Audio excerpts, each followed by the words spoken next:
Hi, I'm Annie Phyo, organic chef and author of Annie's Raw Food Asia.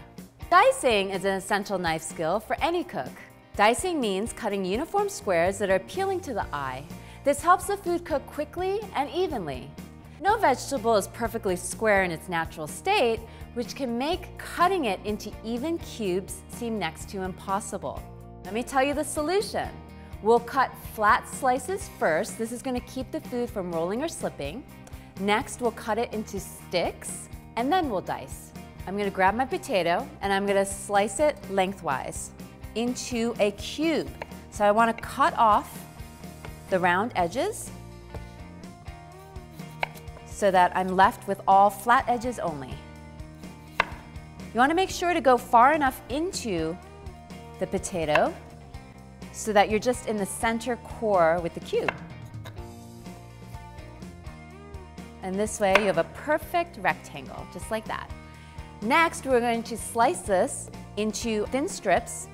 We want to get each of the widths of these strips as even as possible because it's going to dictate the width of our dice.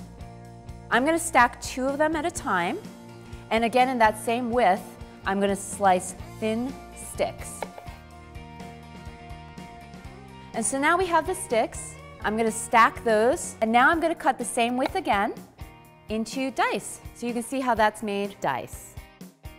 And they're beautiful squares. So depending on how long you want to be cooking, depending on what the recipe is for, if you were making a potato salad, you might want your dice to be a little bit bigger. And you always want your squares to be as close to the same size as possible. So look how pretty that is. So I'm going to clear off my cutting board to make space to continue dicing. For a recipe that calls for a fine dice using a carrot, all we're going to do is cut thinner slices into finer dice. So I'm going to use the thicker end of the carrot. I'm going to again cut it into a rectangle. I've cut off one side. I'm going to lay the flat side down. I'm going to cut the sides parallel and even to get a rectangle. And there we are, our little rectangle. I'm going to now slice this into thin slices for our small dice. I'm getting about 4 slices in here. So these are what our slices look like. And then I'm going to actually do 2 of them at a time. So I'm going to stack 2 of them, and I'm going to try and get another 4 slices again so it's even.